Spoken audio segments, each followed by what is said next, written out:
Evo nas u restoranu Pećina kod Konjica. Super je mjesto sa odličnom hranom, teletinom ispod sača, paprikama, koje u mogućnosti da dođe neko obavezno navrati u Konjicu. Odlično.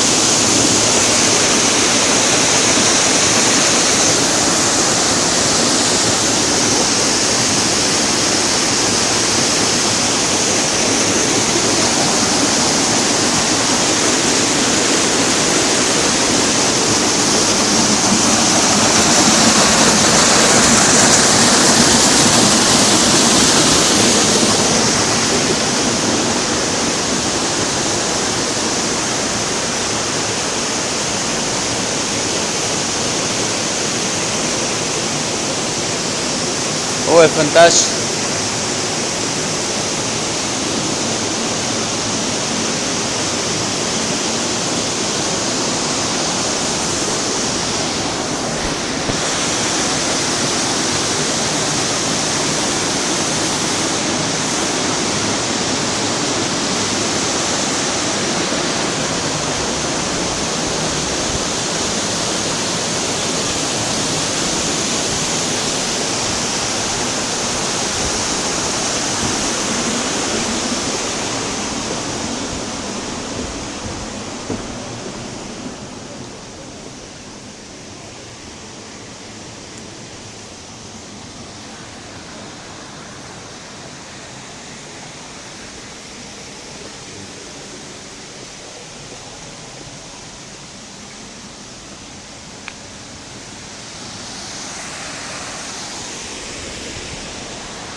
Gdje je gore? Lijepo.